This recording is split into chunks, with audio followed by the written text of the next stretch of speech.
저는 국민의 입장에서 국민의 목소리를 담아 피청구인을 파면해야 할 이유에 대하여 다시 한번 말씀드리겠습니다.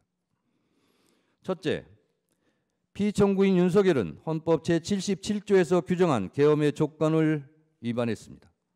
헌법 제77조 1항에 대통령은 전시, 사변 또는 이에 준하는 국가 비상사태에 있어서 병력으로서 군사상의 필요에 응하거나 공공의 안녕 질서를 유지할 필요가 있을 때에는 법률이 정하는 바에 의하여 계엄을 선포할 수 있다고 되어 있습니다.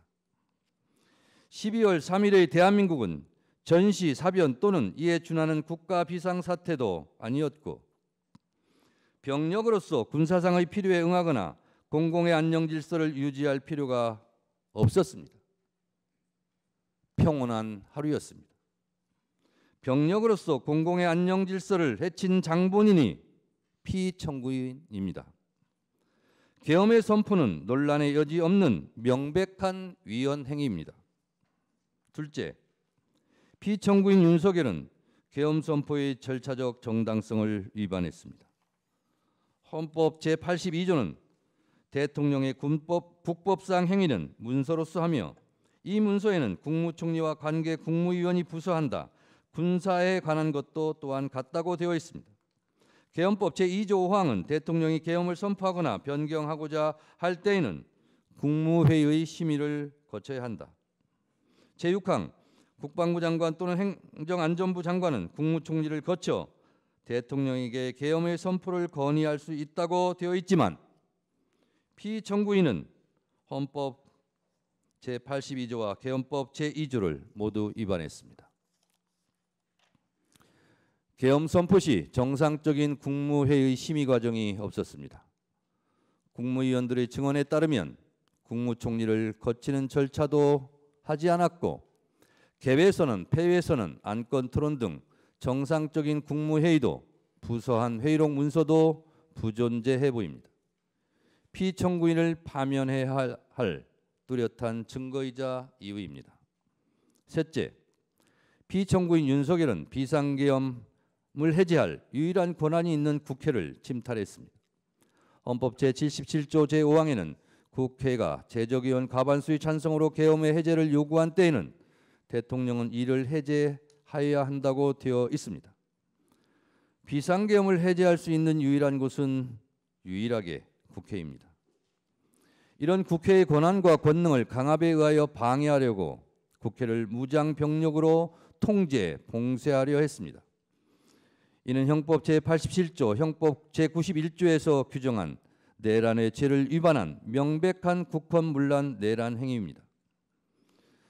국회 질서 운운하지만 국회는 국회 자체 내 질서 유지 시스템이 있습니다. 국회 유리창을 깨부수고 난입한 것은 질서 유지가 아니라 억압이고 폭력입니다. 국회 질서를 문란케 한 것은 다름 아닌 피청구인 윤석열 본인입니다. 넷째, 피청구인은 위헌위법적 포고령을 발표했습니다. 계엄 포고령 1항, 국회와 지방의회, 정당의 활동과 정치적 결사, 집회, 시위 등 일체의 정치 활동을 금한다는 것은 헌법 제77조 제3항을 정면으로 위반했습니다. 설령 합법적 계엄이더라도 국회에 관해서는 어떠한 특별한 조치를 할 수 없게 되어 있습니다. 다섯째, 계엄군이 중앙선관위를 침탈한 것도 사법부의 주요한 인사를 체포, 구금하려 했던 것도 모두 헌법과 법률을 위배했습니다.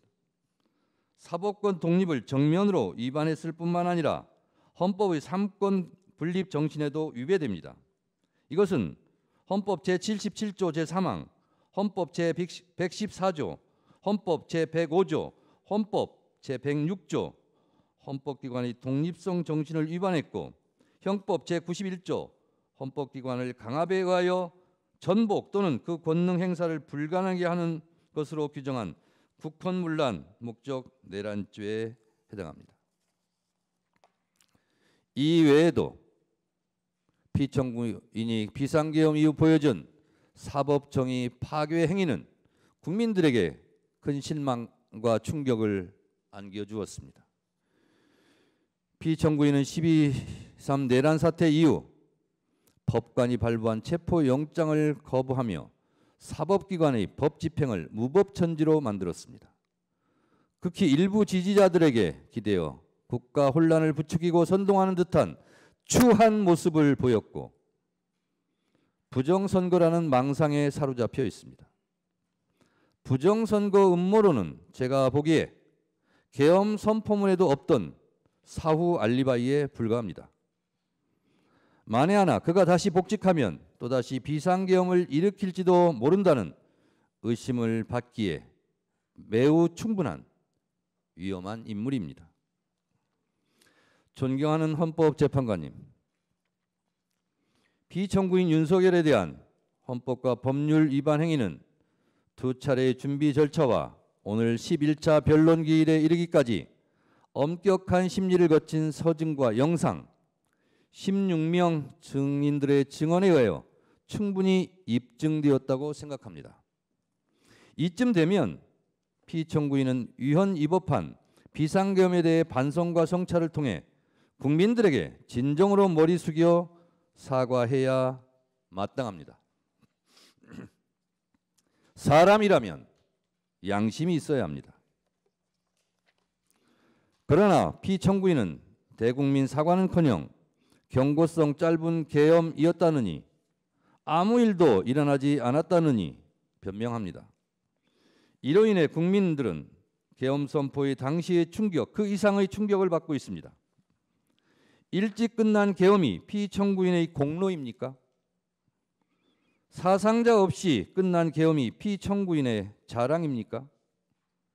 계엄의 피해를 그나마 줄일 수 있었던 것은 국회로 달려온 시민들, 계엄군을 막아선 국회 보좌진들, 장갑차를 막아선 시민들 덕분입니다. 본인도 실토했듯이 명백한 불법 명령에 소극적으로 저항했던 군인, 계엄 해제를 위해 목숨 걸고 담을 넘었던 국회의원들의 합작품입니다. 경고성 계엄이고 아무 일도 안 일어났으니 또 계엄을 하시겠습니까? 사람이라면 염치가 있어야 합니다.